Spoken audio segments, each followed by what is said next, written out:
At first sight,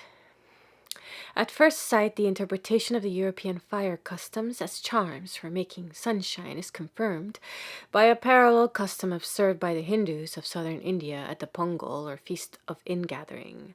The festival is celebrated in the early part of January when, according to Hindu astrologers, the sun enters the Tropic of Capricorn, and the chief event of the festival coincides with the passage of the sun. For some days previously, the boys gather heaps of sticks, straw, dead leaves, and everything that will burn. On the morning of the first day of the festival, the heaps are fired. Every street and lane has its bonfire. The young folk leap over the flames or pile on fresh fuel.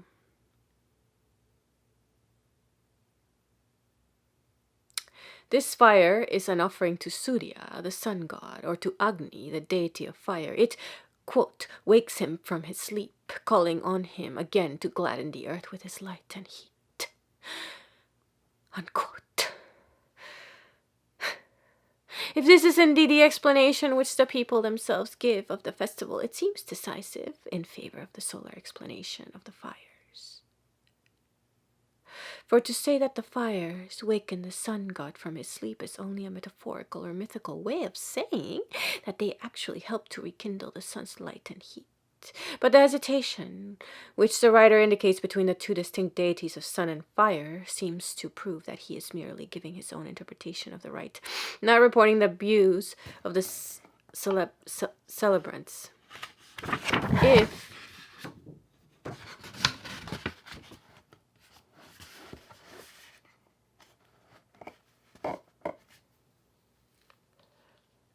that is so,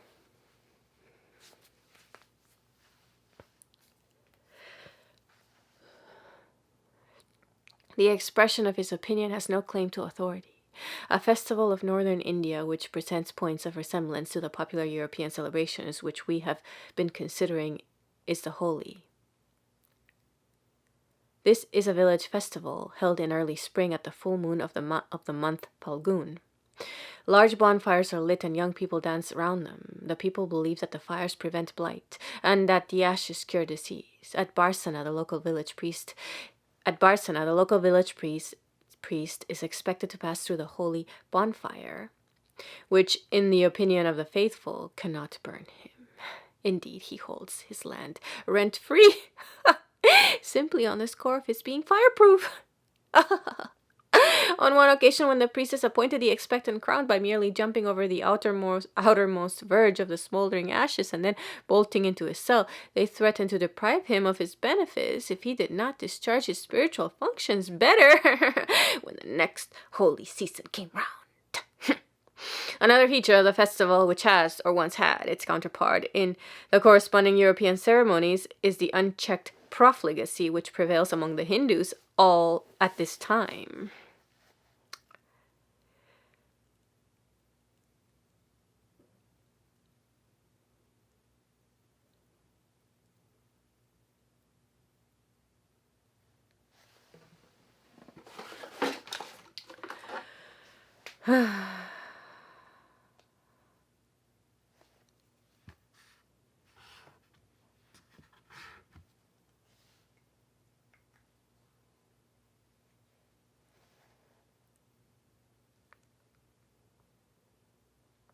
On the custom of walking through fire, or rather over a furnace, see Andrew Lang, Modern Mythology, London, 1897. Mr. Lang was the first to call attention to the wide prevalence of the rite in many parts of the world.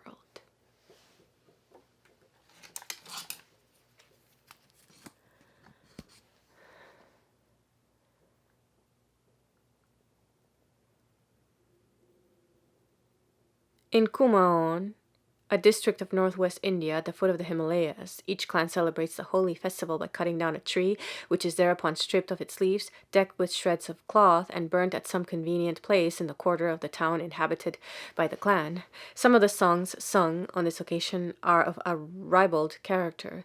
The people leap over the ashes of the fire, believing that they thus rid themselves of itch and other diseases of the skin.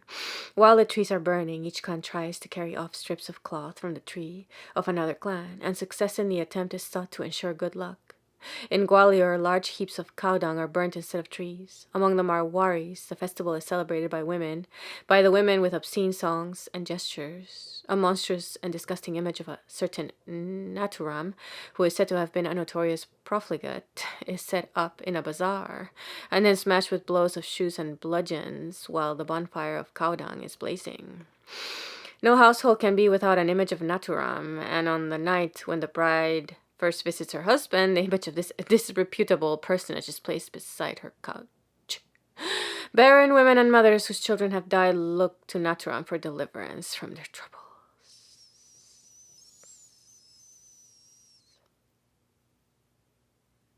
Popular religion and folklore of northern India, Westminster, 1896. W. Crook. Various stories are told to account for the origin of the holy festival. According to one legend, it was instituted in order to get rid of a troublesome demon, Rakshasi.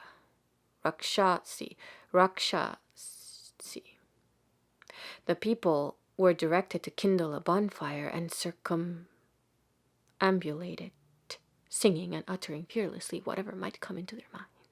Appalled by these vociferations, by the oblations to fire, and by the laughter of the children, the demon was to be destroyed.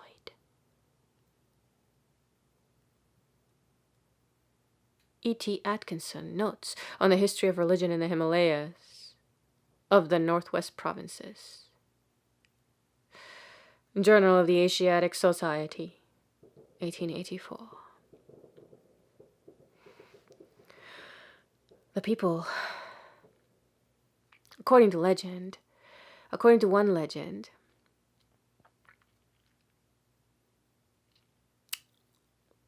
it was instituted in order to get rid of a troublesome demon, Rakshasi. The people were directed to kindle a bonfire and circumambulate it, singing and uttering fearlessly whatever might come into their minds. Appalled by these vociferations, by the oblations to fire, and by the laughter of the children, the demon was to be destroyed. The demon was to be destroyed. The demon was to be destroyed. In the Chinese province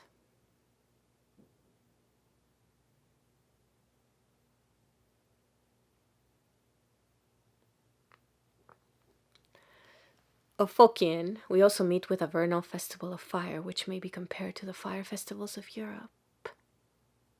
The ceremony, according to an eminent authority, is a solar festival in honor of the renewal of vegetation and of the vernal warmth.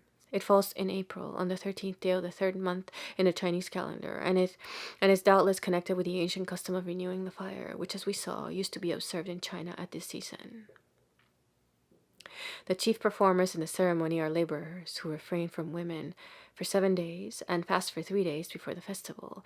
During these days, they are taught in the temple how to discharge the difficult and dangerous duty which is to be laid upon them. On the eve of the festival, an enormous brazier of charcoal, sometimes 20 feet wide, is prepared in front of the temple of the great god, the protector of life. At sunrise next morning, the brazier is lighted and kept.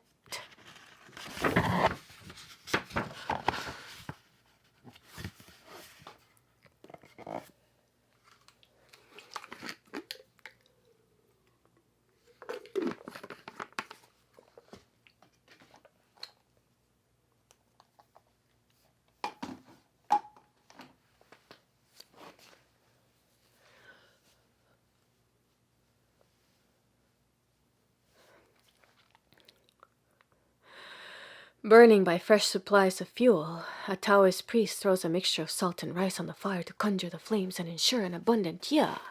Further, 2 exorcists, barefooted and followed by 2 peasants, traverse the fire again and again till it is somewhat beaten down. Meantime, the procession is forming in the temple. The image of the god of the temple is placed in a sedan chair, resplendent with red paint and gilding, and is carried forth by a score or more of barefooted peasants. On the shafts of the sedan chair behind the image stands a magician, with a dagger stuck through the upper part of his arms, and grasping in each hand a great sword, with which he essays to deal himself,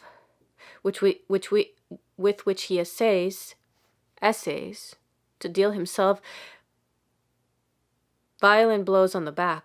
However, the strokes as they descend are mostly parried by peasants, who walk behind him and interpose bamboo rods between his back and the swords. Wild music now strikes up, and under the excitement caused by its stirring strains, the procession passes thrice across the furnace.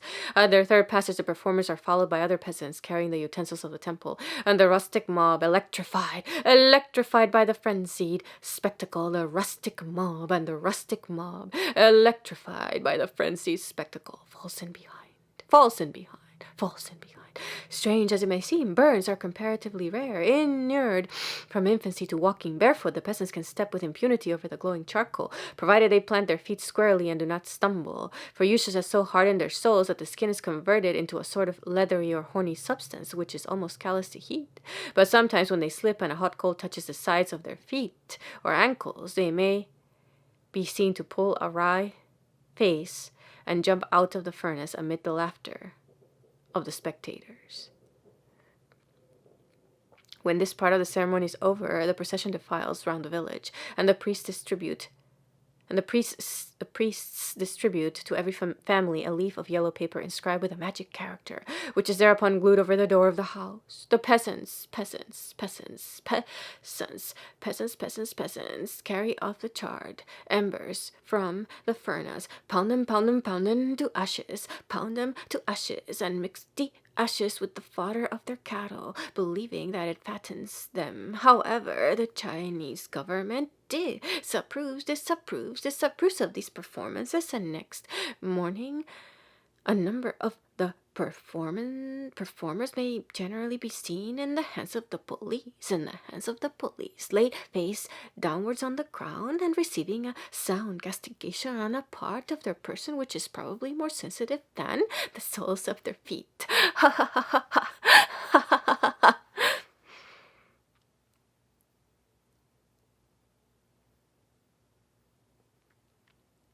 According to Professor Schlegel, the connection between this festival and the old custom of solemnly extinguishing and relighting the fire in spring is unquestionable.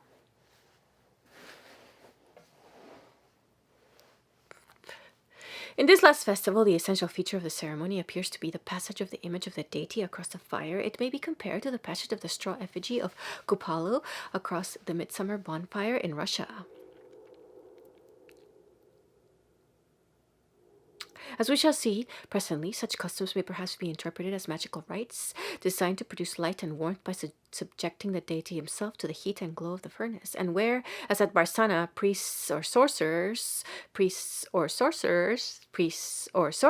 have been accustomed in the discharge of their functions to walk through or over fire, they have sometimes done so as the living representatives or embodiments of deities, spirits, or other supernatural beings.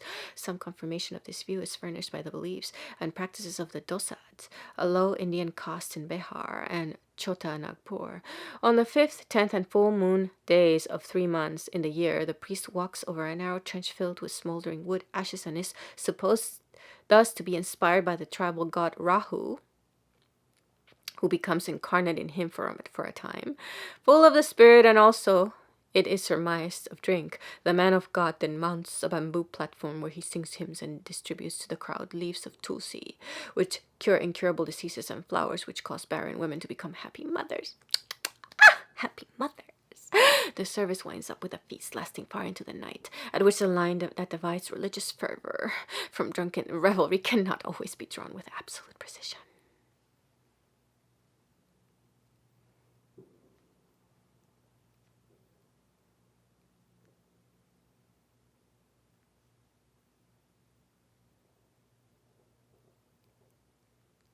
According to Sir Herbert Risley, the trench filled with smoldering ashes is so narrow, only a span and a quarter wide, that very little dexterity would enable a man to walk with his feet on either edge so as not to touch the smoldering ashes at the bottom.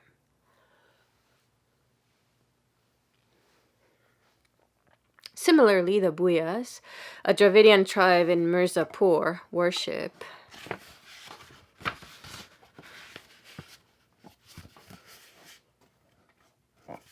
their tribal hero, Burr, by walking over a short trench filled with fire, and they say that the man who is possessed by the hero does not feel any pain in the soles of his feet. Ceremonies of this sort used to be observed in most districts of the Madras Presidency, sometimes in discharge of vows made in time of sickness or distress, sometimes periodically in honor of a deity. Where the ceremony was observed periodically, it generally occurred in March or June.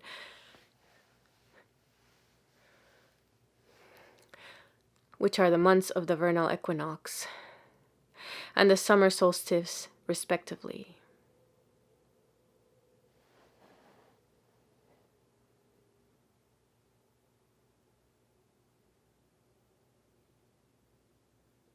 A narrow trench, sometimes 20 yards long and half a foot deep, was filled with small sticks and twigs, mostly of tamarind, which were kindled and kept burning till they sank into a mass of glowing embers.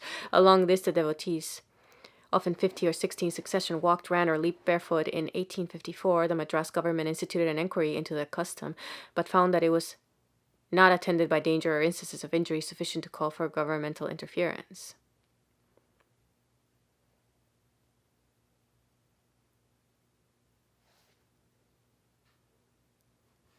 At Akka, Timanhuli, one of the many villages which help to make up the town of Bangalore in southern India, one woman at least from every house is expected to walk through the fire at the village festival.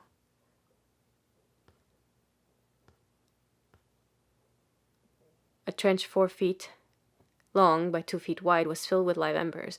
The priest walked through it thrice, and the women afterwards passed through it in batches. From the description one reads of walking through fire, I expected something sensational. Nothing could be more tame than the ceremony we saw performed, in which there never was nor ever could be the slightest danger to life. Some young girl whose souls were tender might next morning find that she had a blister, but this would be the extent of harm she could receive.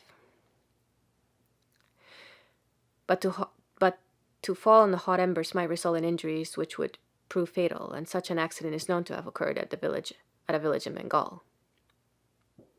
At Afghanpur, 5 days' march from Delhi, the Arab traveler Ibn Battuta saw a troop of fakirs dancing and even rolling on the glowing embers of a wood fire.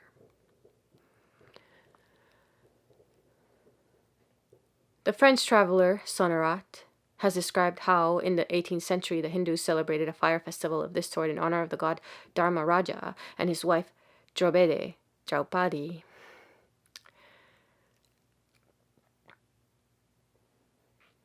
The festival lasted 18 days, during which all who had vowed to take part in it were bound to fast, to practice continence, to sleep on the ground without a mat, and to walk on a furnace. On the 18th day, the images of Dharmaraja and his spouse were carried in procession to the furnace, and the performers followed, dancing, their heads crowned with flowers and their bodies smeared with saffron. The furnace consisted of a trench about 40 feet long, filled with hot embers. When the images had been carried thrice round it, the worshippers walked over the embers faster or slower, according to the degree of their religious fervor, some carrying their children in their arms, others brandishing spears, swords, and standards. This part of the ceremony being over, the bystanders hastened to rub their foreheads with ashes from the furnace, and to beg from the performers the flowers which they had worn in their hair, and such as obtained them preserved the flowers carefully. The rite was performed in honor of the goddess Draupadi, the heroine of the great Indian epic, the Mahabharata. For she married 5 brothers, all at once. Every year she left one of her husbands to betake herself to another, but before doing so she had to purify herself by fire. There was no fixed date for the celebration of the rite, but it could only be held in one of the first 3 months of the year.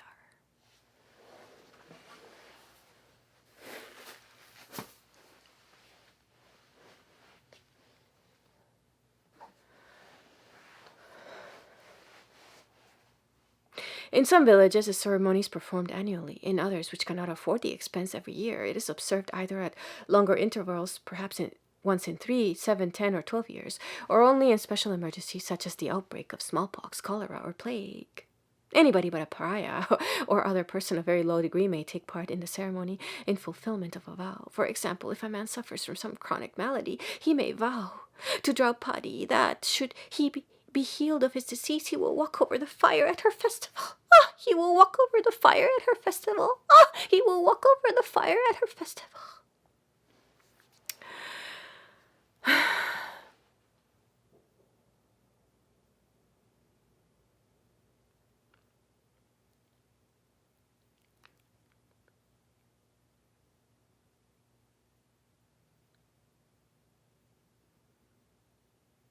You know, idiots of the fucking eons, that fire, is called the fire of chastity. And by idiots of the fucking eons, I mean all men, without exception, especially Indian men.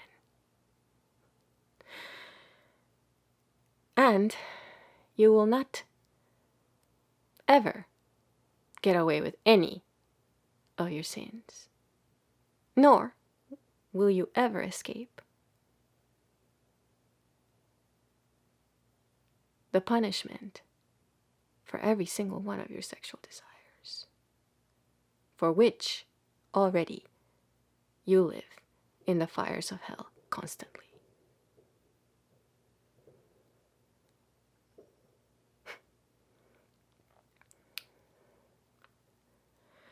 As a preparation for the solemnity, he sleeps in the temple and observes a fast. The celebration of the rite in any village is believed to protect the cattle and the crops, and to guard the inhabitants from dangers of all kinds.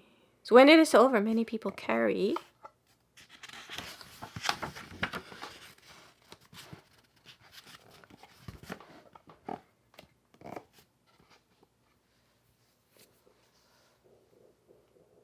home the holy ashes of the fire as a talisman which will drive away devils and demons.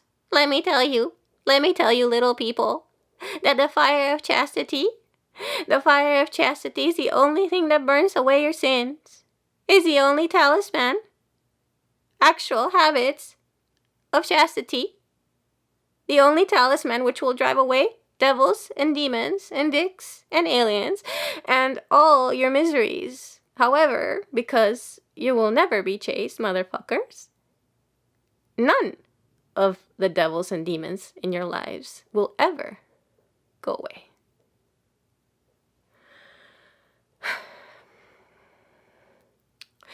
The Badagas, an agricultural tribe of the Nilgiri Hills in southern India, annually celebrate a festival of fire in various parts of their country. For example, at Nidugala, the festival is held with much ceremony in the month of January. Omens are taken by boiling 2 pots of milk side by side, or on 2 hearths. If the milk overflows uniformly on all sides, the crops will be abundant for all the villages. But if it flows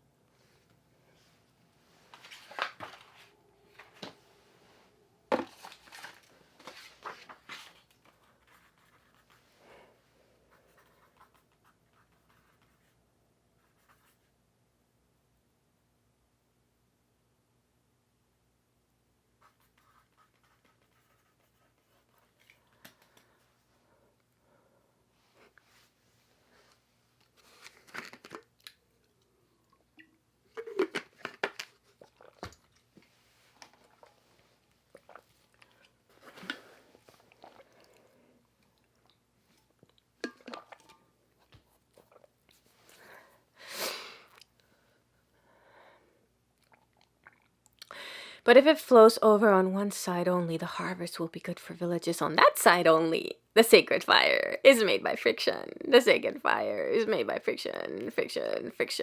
A vertical stick of Rhodomyrtus tomentosus being twirled by means of a cord in a socket let into a thick bow of Debregasia velutina. With this holy flame, a heap of wood of 2 sorts, the Eugenia jambolana and Philanthus emblica, is kindled, and the hot embers are spread over a fire pit about 5 yards long and 3 yards broad.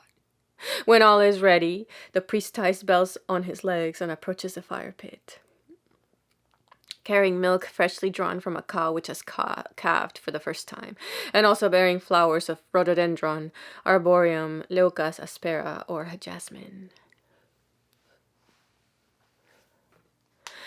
After doing obeisance, he throws the flowers on the embers and then pours some of the milk over them. If the omens are propitious, that is, if the flowers remain for a few seconds unscorched and the milk does not hiss when it falls on the embers, the priest walks boldly over the embers and is followed by a crowd of celebrants who, before they submit to the ordeal, count the hairs on their feet. If any of the hairs are found to be singed after the passage through the fire pit, it is an ill omen. Sometimes the Balagas drive their cattle, which have recovered from sickness, over the hot embers in performance of a vow.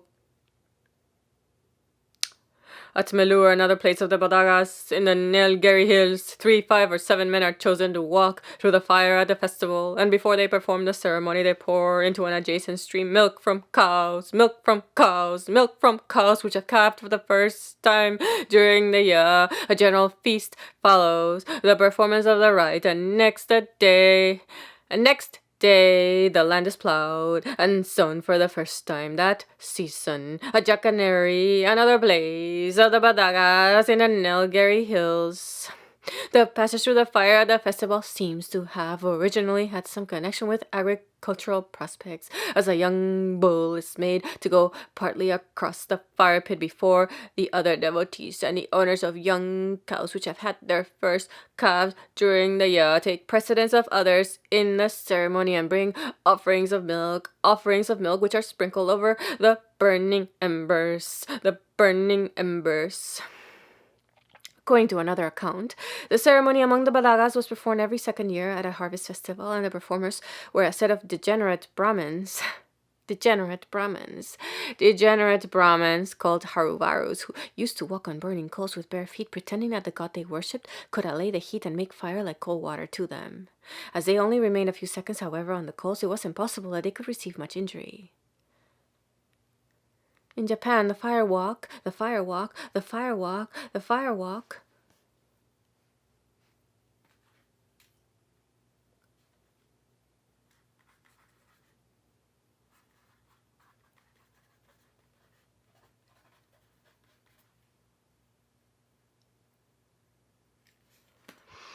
Is performed as a religious rite twice a year at a temple in the Kanda quarter of Tokyo. One of the performances takes place in September. It was witnessed in the year 1903 by the wife of an American naval officer who has described it. In a court of the temple, a bed of charcoal about 6 yards long, 2 yards wide, and 2 feet deep was laid down and covered with a deep layer of straw.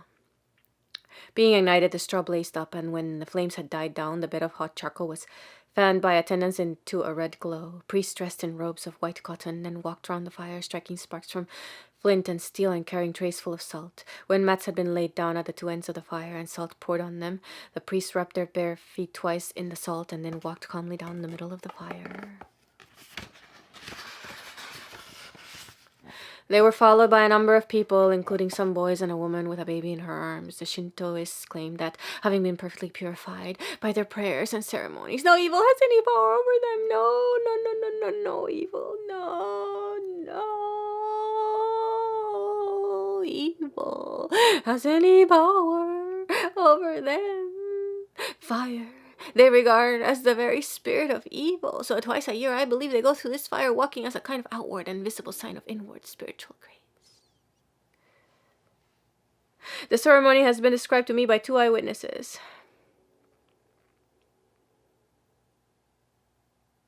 Mr. Fox will examine the feet of the performers both before and after their passage through the fire, and found no hurt. The heat was so great that the sweat ran down him as he stood near the bed of glowing charcoal. He cannot explain the immunity of the performers. He informs me that the American writer Percival Lowell walked in the fire and was burned so severely that he was laid up in bed for 3 weeks. While on the other hand, a Scotch engineer named Hillhouse passed over the hot charcoal unscathed. Several of Miss Hughes' Japanese pupils also went through the ordeal with impunity, but one of them burned a toe. Both before and after walking through the fire, the people dipped their feet in a white stuff, which Miss Hughes was told was salt. At the present day, plunging the hand into boiling water, walking barefoot over a bed of live coals, and climbing a ladder formed of sword blades set edge upwards are practiced not by way of ordeal, but to excite the awe and stimulate the piety of the ignorant spectators. In the island of Mbenga, one of the Fijian archipelago, once every year a Dracena,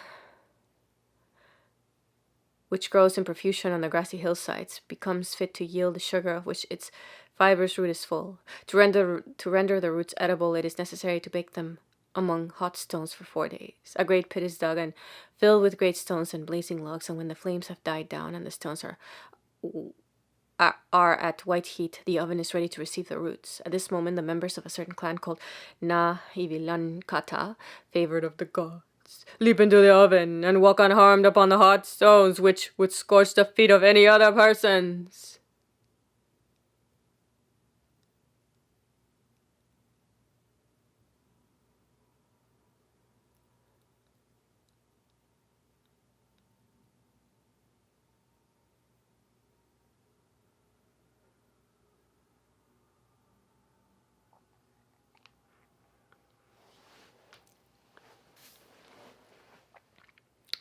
On one occasion, when the ceremony was witnessed by Europeans, 15 men of the clan, dressed in garlands and fringes, walked unscathed to the furnace, where tongues of fire played among the hot stones.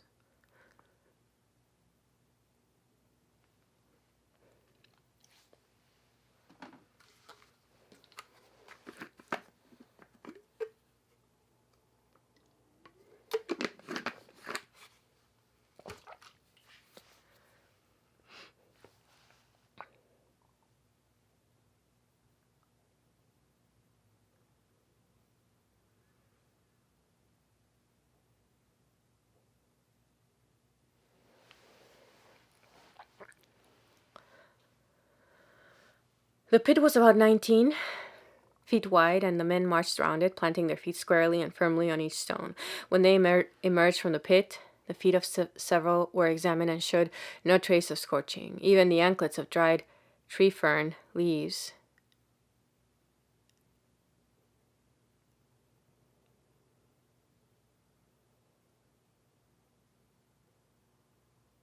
Which they wore on their legs were unburnt.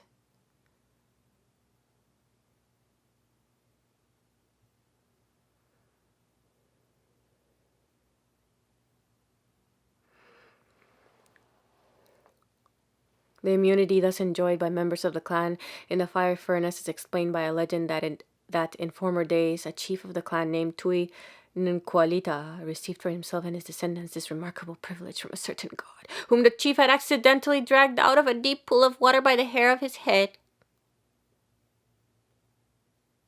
A similar ceremony of walking through fire, or rather over a furnace of hot charcoal or hot stones, has also been observed in Tahiti, the Marquesas Islands, and by Hindu coolies in the West Indian island of Trinidad. But the eyewitnesses who have described the rite as it is observed in these islands have said little or nothing as to its meaning and purpose, their whole attention having been apparently concentrated on the heat of the furnace and the state of the performer's legs before and after passing through it.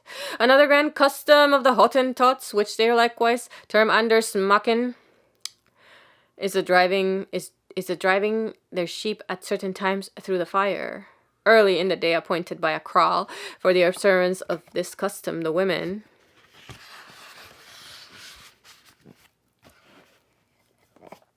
milk all their cows and set the whole produce before their husbands. 'Tis a strict rule at those times that the women neither taste nor suffer their children to touch a drop of it.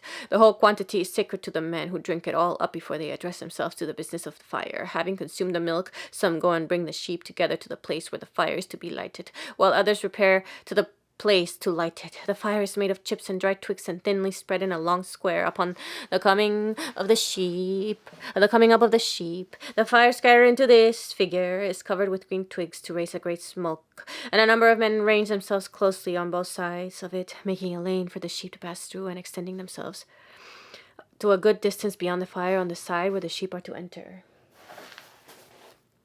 Things being in this posture, the sheep are driven into the lane close up to the fire, which now smokes in the thickest clouds. The foremost boggle, and being forced forward by the press behind, seek their escape by attempting breaches in the ranks.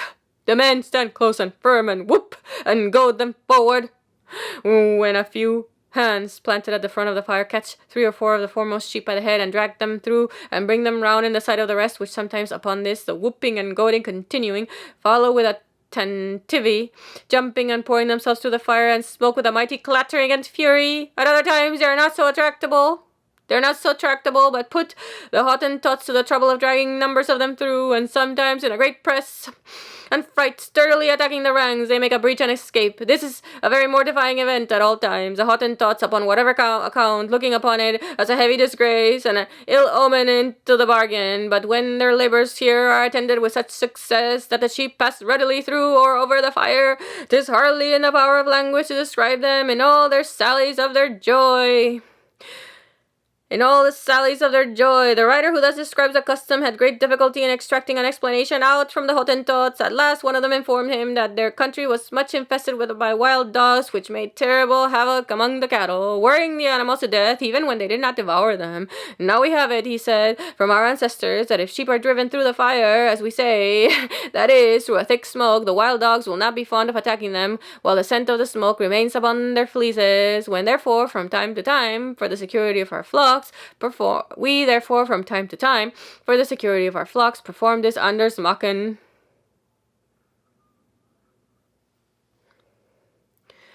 When the disease breaks out in a herd of the Nandi, a pastoral tribe of British East Africa, a large bonfire is made with the wood of a certain tree, Olea chrysophylla, and brushwood of 2 sorts of shrubs is thrown on the top. Then the sick herd is driven to the fire, and while the animals are standing near it, a sheep big with young is brought to them and anointed with milk by an elder, after which it is strangled by 2 men belonging to clans that may intermarry.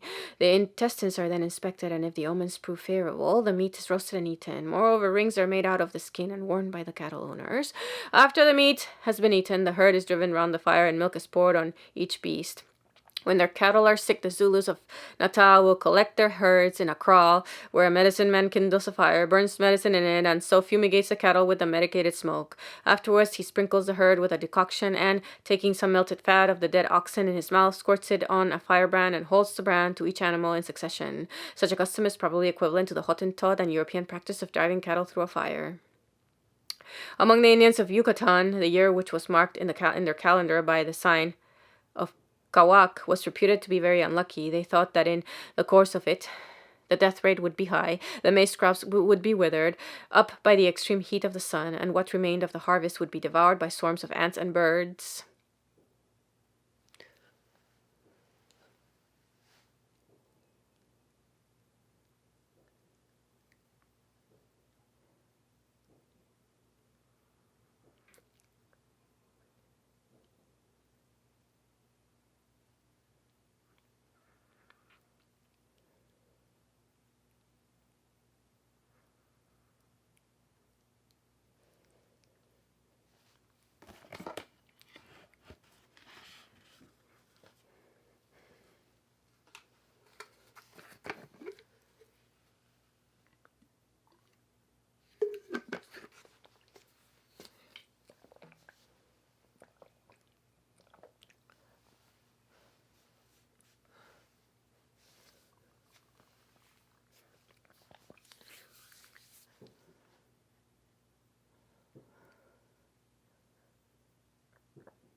To avert these calamities, they used to erect a great pyre of wood.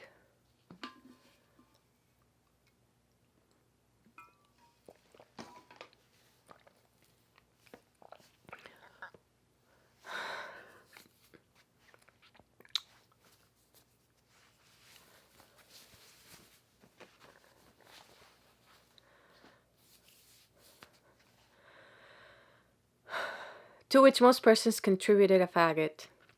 Having danced about it during the day, they set fire to it at nightfall, and when the flames had died down, they spread out the red embers, and walked or ran barefoot over them, some of them escaping unsmirched by the flames, but others burning themselves more or less severely. In this way, they hoped to conjure away the evils. Conjure away the evils. Conjure away the evils that threatened them, and to undo the sinister omens of the year. Similar rites were performed at more than one place in classical antiquity. At Kastabala, in Cappadocia, the priestesses of the Asiatic goddess, whom the Greeks called Artemis Perazia, used to walk barefoot through a furnace of hot charcoal and take no harm. Again, at the foot of Mount Soracte in Italy, where there was a sanctuary of a goddess Feronia, where once a year the men of certain families walked barefoot but unscathed over the glowing embers and ashes of a great fire of pine wood, in presence of a vast multitude who had assembled from all the country round about to pay their devotions to the deity or to ply their business at the fair. The families from whom the performers of the rite were drawn went by the name of Herpi Sorani, or Soranian wolves, and in consideration of the services which they rendered the state by walking through the fire, they were exempted by a special decree of the Senate from military service and all public burdens, in the discharge of their sacred function, if we can trust the testimony of Strabo. They were believed to be inspired by the goddess Feronia. The ceremony certainly took place in her sanctuary, which was held in the highest reverence, alike by Latins and Sabines. But according to Virgil and Pliny, the rite was performed in honor of the god of the mountain, whom they call by the Greek name of Apollo, whose real name appears to have been sore anus, sore anus, sore anus, anus, anus.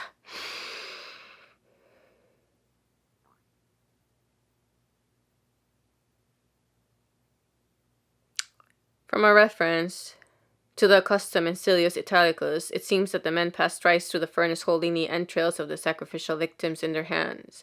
The learned but skeptical Varro attributed their immunity in the fire to a drug with which they took care to anoint the soles of their feet before they planted them in the furnace.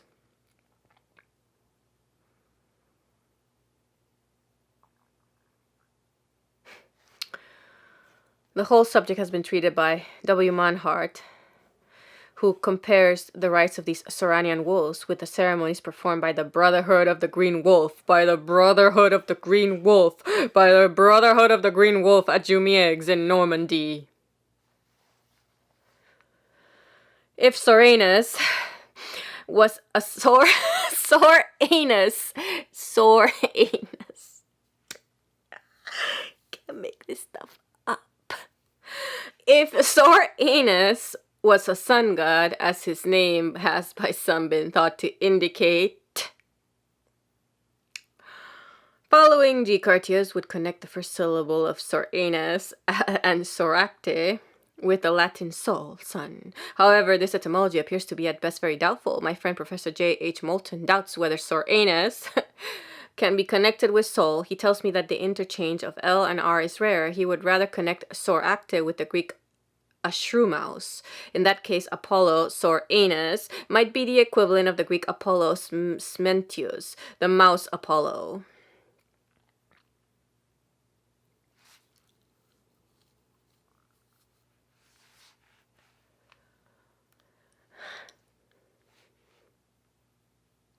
You know, mice were a plague, pretty much throughout eternity, certainly in ancient times, and primitive penises always worshipped gods in every which way as a way to ward against the plagues brought on by mice and by the plunder that mice brought with, by the plunder by mice of all their crops.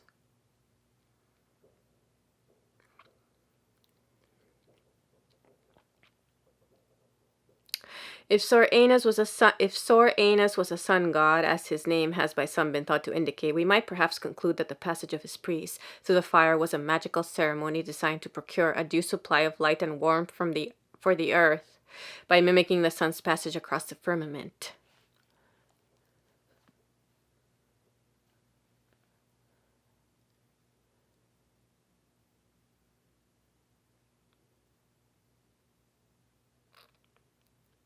For so priceless a service, rendered at some personal risk, it would be natural that the magicians should be handsomely rewarded by a grateful country, and that they should be released from the common obligations of earth in order the better to devote themselves to their celestial missions. And that they should be released from the common obligations of earth in order the better to devote themselves to their celestial mission. The neighboring towns paid the first fruits of their harvest as tribute to the shrine, and loaded it besides with offerings of gold and silver, of which, however, it was swept clean by Hannibal when he hung with his dusky army like a storm cloud about to break within sight of the sentinels on the walls of Rome. At about this time, the Carthaginian army, encamped only 3 miles from Rome, and Hannibal in person, at the head of 2,000 cavalry, rode close up to the walls and leisurely reconnoitered them.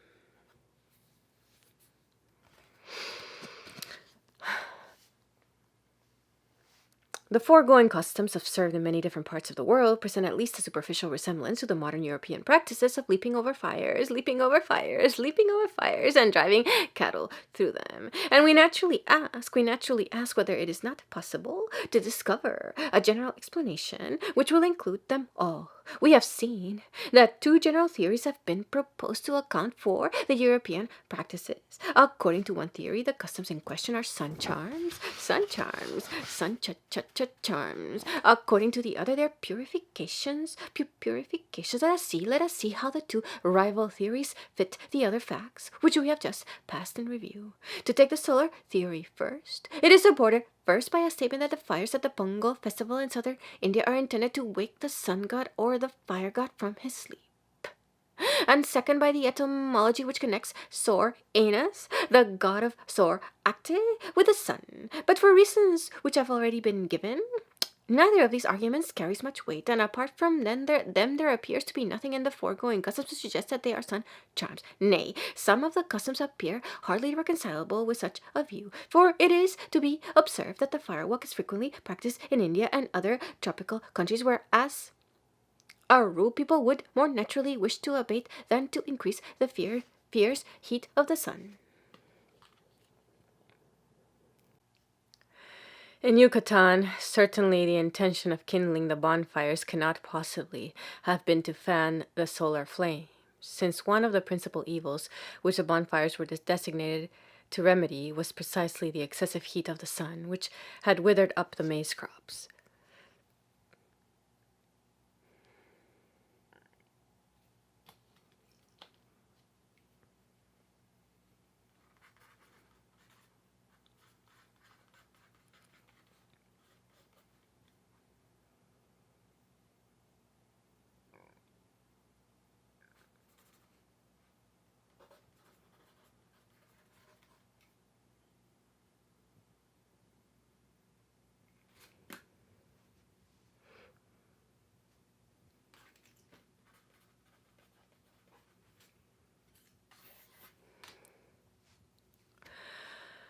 Thus, the solar theory is not strongly supported by any of the facts which we are considering, and it is actually inconsistent with some of them. Not so with the purification theory. It is obviously applicable to some of the facts and apparently consistent with them all. Thus we have seen that sick men make a vow to walk over the fire, and that sick cattle are driven over it. In such cases, clearly the intention is to cleanse the suffering man or beast from the infection of disease, and thereby to restore him or it to health. And the fire is supposed to effect this salutary end, either by burning up the powers of evil or by interposing an insurmountable barrier between them and the sufferer. For it is to be remembered that evils which civilized men regard as impersonal are often conceived by uncivilized man in the personal shape of witches and wizards, of ghosts and hobgoblins, so that measures which we should consider as simple disinfectants, the savage looks upon as obstacles opportunely presented to the attacks of demons or other uncanny beings. Now, of all such obstacles, fire seems generally to be thought the most effective. Hence, in passing through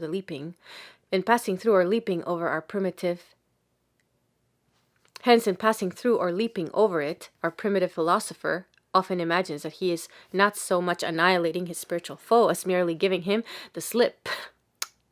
The ghostly pursuer shrinks back appalled at the flames through which his intended victim, driven to desperation by his fears, has safely passed before him.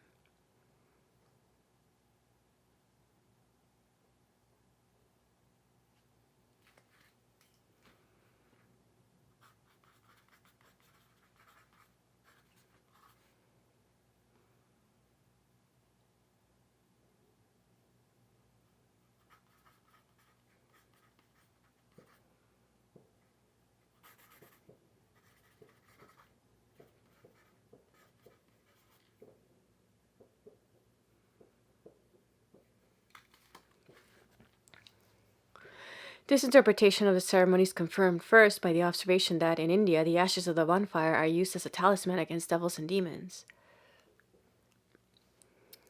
and second by the employment of the ceremony for the avowed purpose of escaping from the pursuit of a troublesome ghost.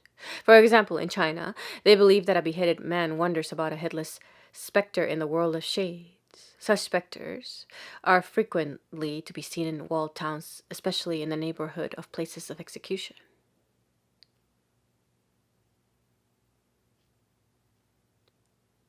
Here they often visit the people with disease and disaster,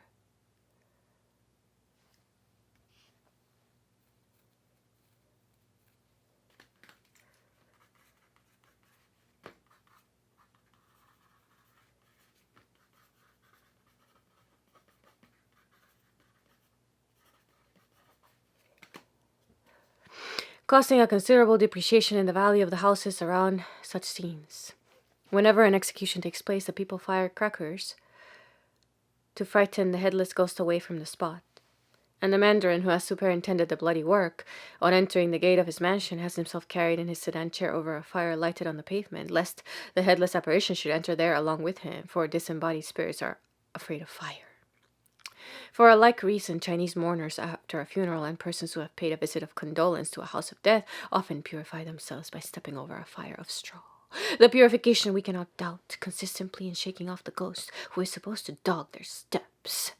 Similarly, at a coroner's inquest in China, the mandarin and his subordinates hold pocket handkerchiefs or towels to their mouths and noses while they are inspecting the corpse, no doubt to hinder the ghost from insinuating himself into their bodies by these apertures. And when they have discharged their dangerous duty, they purify themselves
by passing through a small fire of straw kindled on the pavement before they enter their sedan chairs to return home, while at the same time the crowd of idlers who have gathered about the door assist in keeping the ghost at bay by a liberal discharge of crackers. The same double process of purification, or rather of repelling the ghost, by means of fire and crackers is repeated at the gate of the mandarin's residence when the procession defiles into it.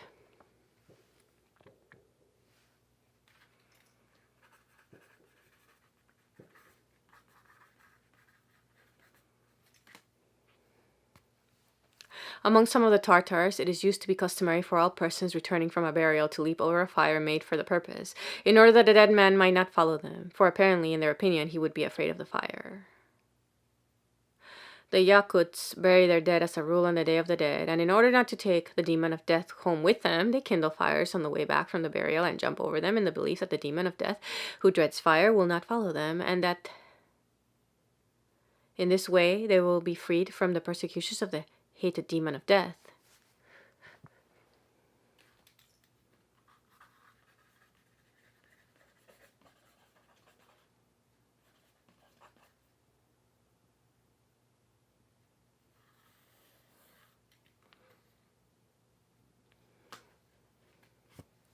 In Sikkim, when members of the Kambu caste have buried a corpse, all persons present at the burial adjourn to a stream for a bath of purification, and, on re-entering the house, have to retread on a bit of burning cloth to prevent the evil spirits who attend at funerals from following them in. Among the fans of West Africa, when the mourning is over, the wives of the deceased must pass over a small lighted brazier in the middle of the village.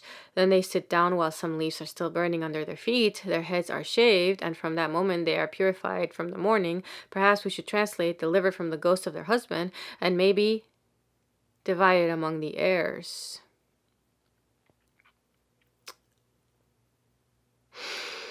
At Agwe, on the slave coast of West Africa, a widow used to remain shut up for 6 months in the room where her husband was buried. At the end of the time, a fire was lighted on the door and red peppers strewn in it until in the pungent fumes the widow was nearly stifled. No doubt the intention was to rid her of her husband's ghost, in order that she might mingle again in the world with safety to herself and others. On the analogy of these customs, in which the purpose of the passage through the fire appears to be unmistakable, We may suppose that the motive of the rite is similar at the popular festivals of Europe and the like observances in other lands. In every case, the ritual appears to be explained in a simple and natural way by the supposition that the performers believe themselves to be freed from certain evils, actual or threatened, through the beneficent agency of fire, which either burns up and destroys the noxious things, or at all events repels and keeps them at bay. Indeed, this belief, or at least this hope, is definitely expressed by some of the people who leap across the bonfires. They imagine that all ills are burnt up and consumed in the flames, or that they leave their sins, or at all events, their fleas, behind them on the far side of the fire. But we may conjecture that originally all the evils from which the people thus thought to deliver themselves were conceived by them to be caused by personal beings, such as ghosts and demons or witches and warlocks, and that the fires were kindled for the sole purpose of burning or banning these nauseous creatures. And then the fires were kindled for the sole purpose of burning or banning these nauseous creatures. And the fires were kindled for the sole purpose of burning or banning these nauseous creatures. So these evil powers, witches and warlocks, appear to have been the most dreaded by our European peasantry. Of these evil powers, witches and warlocks appear to have been the most dreaded by our European peasantry. And it is therefore significant that the fires kindled on these occasions are often expressly alleged to burn the witches. That effigies of witches are not uncommonly consumed in them, and that two of the great periodic fire festivals of the year, namely May Day and Midsummer Eve, coincide with the seasons when witches are believed to be most active and mischievous, and when accordingly many other precautions are taken against them. Thus, if witchcraft, as a great part of mankind has believed, is a fertile source of almost all the calamities that afflict our species, and if the surest means of frustrating witchcraft is fire, then it follows as clearly as day follows night that to jump over a fire must be a sovereign panacea for practically all the ills that flesh is heir to. We can now perhaps fully understand why festivals of fire played so prominent a part in the religion or superstition of our heathen forefathers. Heathen forefathers. The observance of such festivals flowed directly from their overmastering fear. The observance of such festivals flowed directly from their overmastering fear of witchcraft, and from their theory as to the best way of combating that dreadful evil. Their theory as to the best way of combating that dreadful evil. Dreadful evil.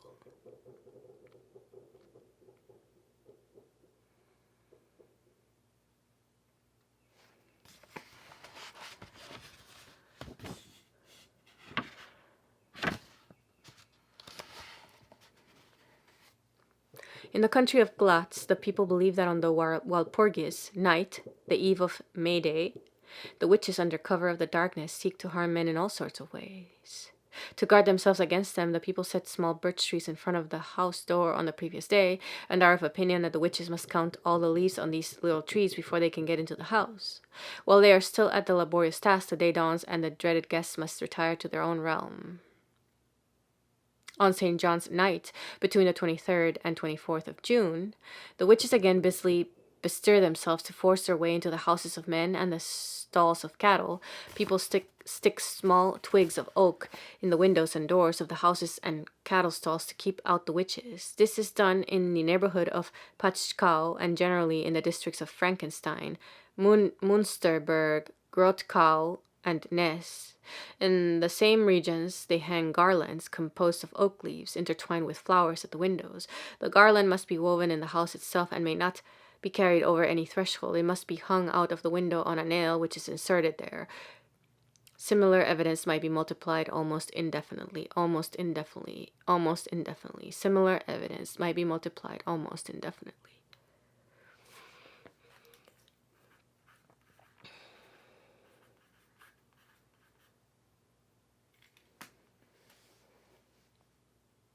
The burning of human beings in the fires. We have still to ask, what is the meaning of burning effigies in the fire at these festivals? The meaning of burning effigies in the fire at these festivals? After the preceding investigation, the answer to the question seems obvious.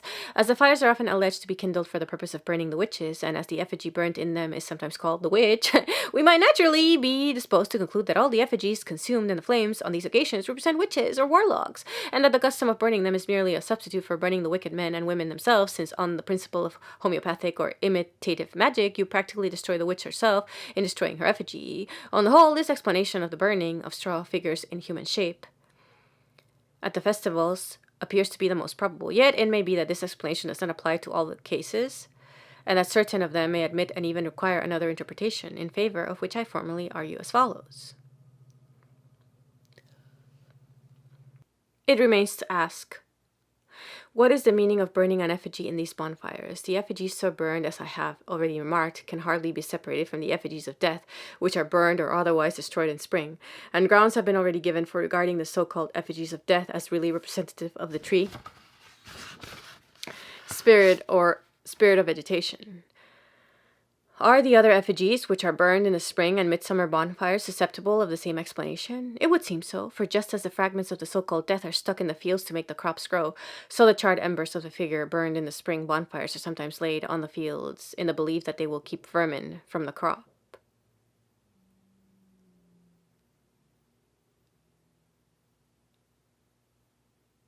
Again, the rule that the last married bride must sleep over the fire in which a straw man is burned on Shrove Tuesday is probably intended to make her fruitful. But as we have seen, the power of blessing women with offspring is a special attribute of tree spirits. It is therefore a fair presumption that the burning effigy over which the bride must sleep is a representative of the fertilizing tree spirit or spirit of vegetation. This character of the effigy as representative of the spirit of vegetation is almost unmistakable when the figure is composed of an unthreshed sheaf of corn or is covered from head to foot with flowers. Again, it is to be noted that instead of a puppet, trees either living or felled are sometimes burned both in the spring and midsummer bonfires.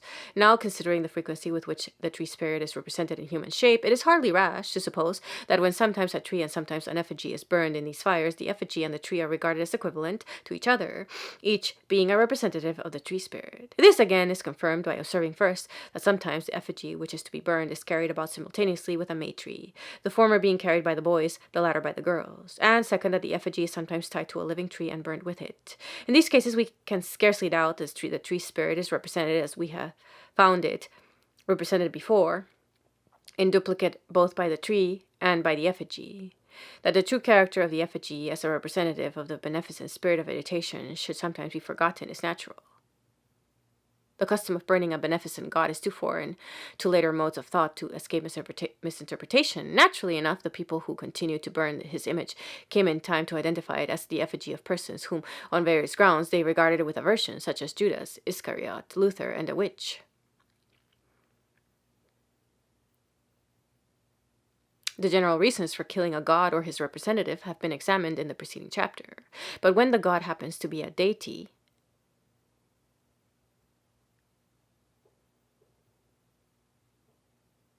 the chapter has since been expanded into the 4 volumes of the Dying God, Spirits of the Corn and of the Wild, and the Scapegoat. But when the god happens to be a deity of vegetation, there are special reasons why he should die by fire. But when the god happens to be a deity of vegetation, there are special reasons why he should die by fire. For light and heat are necessary to vegetable growth, and on the principle of sympathetic magic, by subjecting the personal representative of vegetation to their influence, you secure a supply of these necessaries for trees and crops. In other words, by burning the spirit of vegetation in a fire, which represents the sun, you make sure that, for a time at least, vegetation shall have plenty of sun.